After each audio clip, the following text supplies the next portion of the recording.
ভক্তিৰসেৰে মুখৰিত সোণাপুৰৰ লফলং খলাবৰী ঐতিহ্যমণ্ডিত মা মনসা মন্দিৰৰ মাৰৈ পূজা ৫দিনীয়া কাৰ্যসূচীৰে আয়োজন কৰা পূজাৰ আজি অন্তিম দিন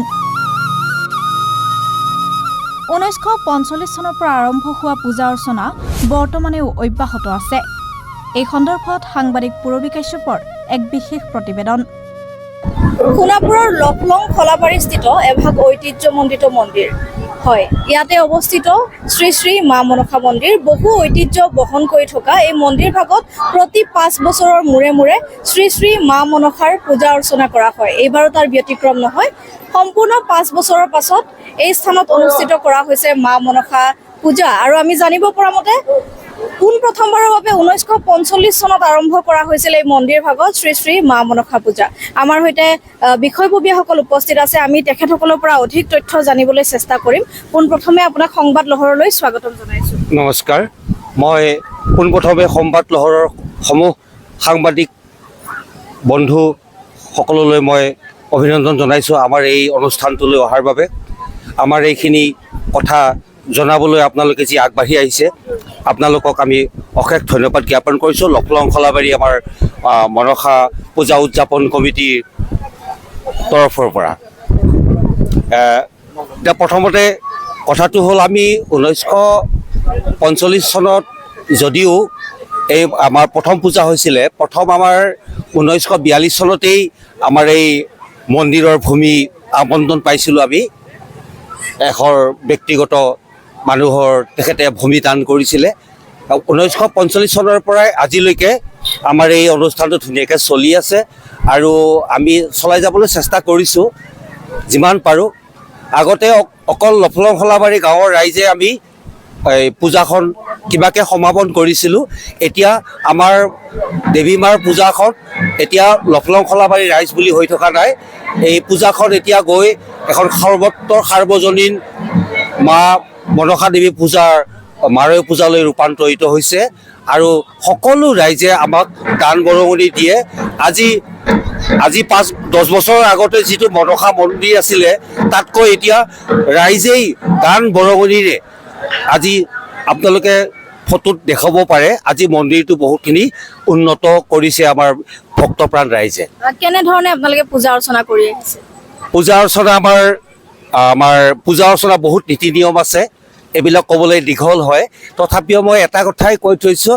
আমাৰ প্ৰথম দিনা দেউৰীক আদৰা হয়, দেউৰী ঘৰত চণ্ডী পূজা হয়। তাৰপিছত পানী তুলিব লাগে। পানী তোলাৰ পিছত আহি গোঁসাই মন্দিৰত, তাৰ পিছৰ দিনা গোঁসাই মন্দিৰত আমাক মা মনসাক থাপনা কৰিব লাগে। মা মনসাক থাপনা কৰাৰ পিছৰ পৰাই আমাৰ পূজাখন আৰম্ভ হয়।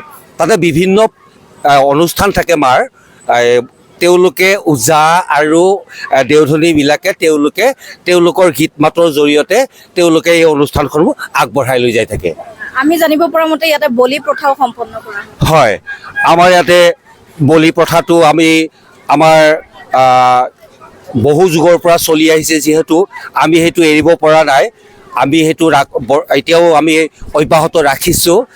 আমাৰ ইয়াতে কোনোবাই যদি বলি প্ৰদান নকৰেও তেওঁলোকে হাঁহ বা ছাগলী এৰি দিব পাৰে, পাৰযোৰ উৰুৱাই দিব পাৰে, সেইটো ব্যৱস্থাও ইয়াত আছে। কিন্তু আমাৰ প্ৰধানকৈ ইয়াতে আমি এই বলি প্ৰথাটো আমি এতিয়াও ৰাখিছোঁ। সম্পূৰ্ণ দিন ৰাতি একাকাৰ কৰি ইয়াতে পূজা অৰ্চনা কৰা হয়, নহয় জানো? হয়। আমি ৫ দিন ৫ ৰাতি ইয়াতে সম্পূৰ্ণ সকলো ৰাইজ, আমাৰ দেউৰী আছে, দেউৰী ৩জন আছে। বিষ্ণু বড়ো শ্ৰদ্ধাৰ আমাৰ কি বুলি কয় পালি দেউৰী, নবীন বসুমতাৰী, পালি দেউৰী, আমাৰ দেউৰী সহকাৰী অতুল স্বৰ্গীয়াৰী, এই ৩জন, লগতে আমাৰ উদ্যোক্তা আমাৰ এই ভাইটি ৰিমন বড়ো, এই মোৰ ভাগিন ল'ৰা গৌৰৱ, এই গোটেই আমাৰ বহুত আছে আৰু গোটেইবিলাকে ইমান কষ্ট কৰিছে তাৰমানে পূজাখন উদযাপন কৰাৰ কাৰণে।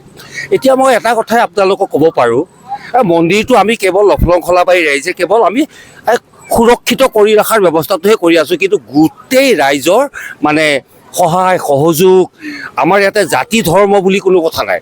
মই এটা কথা কৈ খুব সুখ পাওঁ, আনন্দ পাওঁ।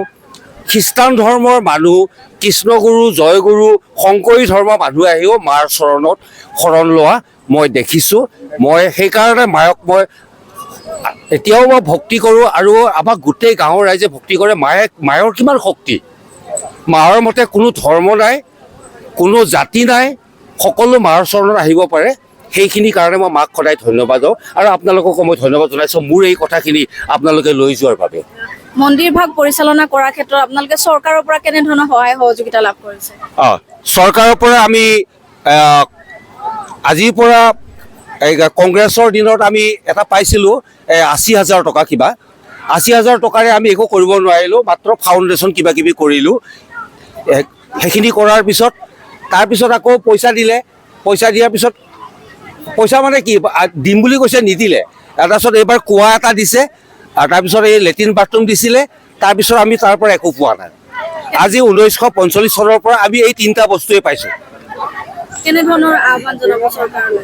আমি বৰ্তমান চৰকাৰেই হওক বা পিছৰ চৰকাৰেই হওক বা যিকোনো চৰকাৰক আমি এটা অনুৰোধ জনাম, আমাৰ 1945 চনৰ এই ঐতিহ্যমণ্ডিত এই থানখনৰ কাৰণে তেওঁলোকে আমাৰ ভক্তৰ প্ৰাণ ৰাইজৰ কাৰণে লেট্ৰিন বাথৰুমৰ পৰা পানী যোগানৰ পৰা আদি কৰি বিভিন্ন বাউণ্ডাৰী ৱাল বা বিভিন্ন সা সুবিধা তেওঁলোকে কৰি দিয়ে। সেইকাৰণে মই এই চৰকাৰখনকো মই অনুৰোধ জনাম আৰু পৰৱৰ্তী কোনো চৰকাৰ আহিব, এতিয়া ইলেকশ্যনৰ আকৌ কি বুলি কয় এই নিৰ্বাচনৰ ৰিজাল্ট দিব, ফলাফল ওলাব। তাৰপিছত যি চৰকাৰে নহওক আমাৰ লফলং খলাবাৰী এই শ্ৰী শ্ৰী মা মনসা মন্দিৰৰ কাৰণে তেওঁলোকে অলপ দয়া কৰক, কৃপা কৰক। আমি আমাৰ ভক্তপ্ৰাণ বৃহত্তৰ অঞ্চলৰ ভক্তপ্ৰাণ ৰাইজে নিশ্চয় আপোনালোকক আশীৰ্বাদ দিব। হয়, ধন্যবাদ জ্ঞাপন কৰিছোঁ। এয়া আছিলে লফলং খলাবাৰীস্থিত যি মা মনসা মন্দিৰৰ বিষয়ববীয়াসকলৰ মন্তব্য। সঁচাকৈ এতিয়া ভক্তি ৰসেৰে মুখৰিত হৈ পৰিছে শ্ৰী শ্ৰী মা মনসা মন্দিৰৰ প্ৰাংগণ। আৰু এনেদৰে ভক্তসকলৰ আগমন ঘটিছে এই ঐতিহ্যমণ্ডিত মন্দিৰ ভাগলৈ। আৰু এই সামগ্ৰিক পৰিৱেশ সংবাদ লহৰৰ দৰ্শকসকলক দেখুৱাই গৈছোঁ।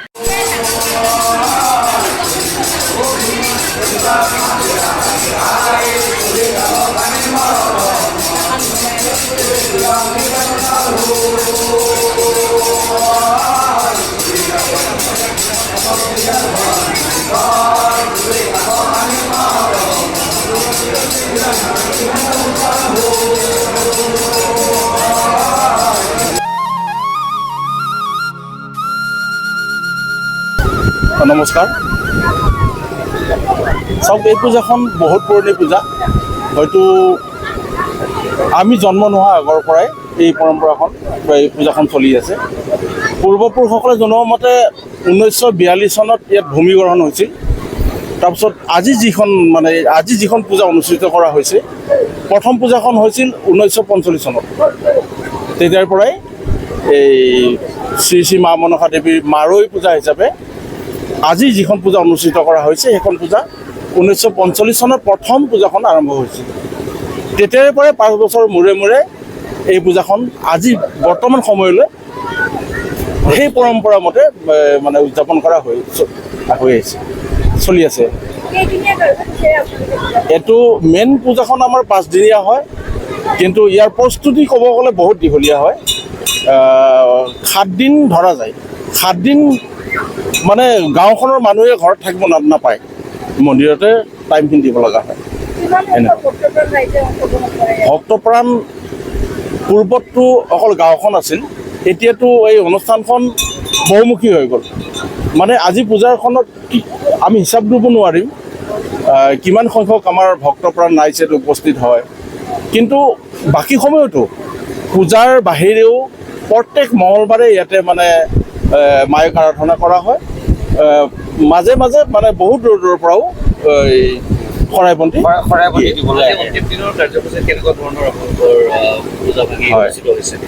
আজি শেষৰ দিনটিত যোৱা ৰাতিৰ যিটো প্ৰগ্ৰাম আছিল আমাৰ বৰদক লক্ষীন্দৰ শয্যাৰ যিটো কাহিনী, ৰাতি 2টাৰ পৰা আৰম্ভ হৈ 10টা বজাত শেষ হ'ল।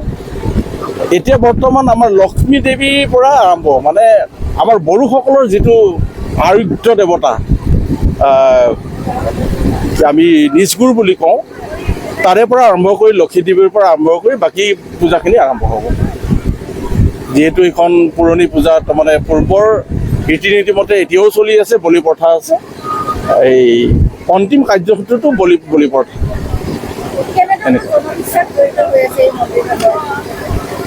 চাওক, জনবিশ্বাস বুলি ক'বলৈ গ'লে আমি প্ৰথম সৰুৰ পৰা যিটো ইয়াত সমাগম দেখিছিলোঁ, মানে মানুহৰ ভক্তৰ যিটো ভিৰ দেখিছিলোঁ, তাতকৈ বহু গুণ হিচাপ কৰিব নোৱাৰা ধৰণৰ মানে এটা ভকতৰ এটা সমাগম ঘটে এতিয়া। তাৰ পৰা চাব গ'লে তো মানে বৰ্তমান সময়ত এই মাৰ প্ৰতি যিটো মানুহৰ মানে এটা আগ্ৰহ, বিশ্বাস, ভক্তি, সেইটো বহুগুণে বাঢ়িছে। আপোনালোকে দেখিছে, আমি ঠাই দিব নোৱাৰা হৈছোঁ। আপুনি বাহিৰত যিমানখিনি শৰাই দেখিছে, তাতকৈ বেছি সংখ্যক ভক্তৰ প্ৰসাদমুঠি আমাৰ ৰাইজৰ প্ৰসাদৰ লগত একেলগে মানে মিহলাই একেলগে প্ৰস্তুত কৰি আমি একদম মণিকূটত দিব লগা হৈছে। আমি আমাৰ ঠাইৰ অভাৱত সেনেকুৱা ধৰণৰ এটা মানে ভক্তৰ এটা বিশ্বাস, আত্মবিশ্বাস এটা বৰ্তমান সময়ত পোৱা গৈছে।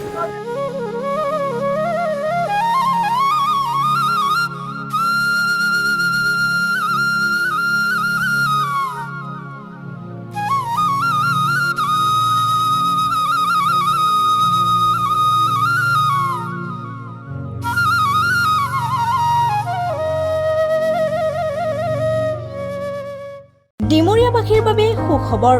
সোণাপুৰৰ তেতেলিয়াত মুকলি Aditya clinic and diagnostic centre.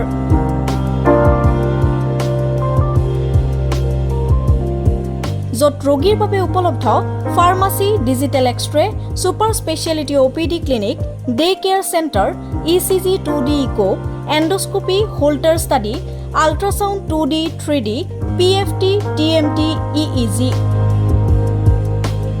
বিশেষকৈ হৃদৰোগৰ সকলোবোৰ পৰীক্ষা নিৰীক্ষা কৰিব পৰা ব্যৱস্থা উপলব্ধ আদিত্য ক্লিনিক এণ্ড ডায়েগনষ্টিক চেণ্টাৰত। উপলব্ধ উন্নতমানৰ মেচিন। দৈনিক 8 বজাৰ পৰা সন্ধিয়া 5 বজালৈ অভিজ্ঞ চিকিৎসকে প্ৰদান কৰিব চিকিৎসা সেৱা। উপস্থিত থাকিব বিভিন্ন গুৰুত্বপূৰ্ণ বিভাগৰ চিকিৎসক যেনে মেডিচিন, চাৰ্জাৰী, গাইনী, শিশুৰোগ বিভাগ আৰু অন্যান্য। যোগাযোগৰ নম্বৰ 9365560093 অথবা 6002154585।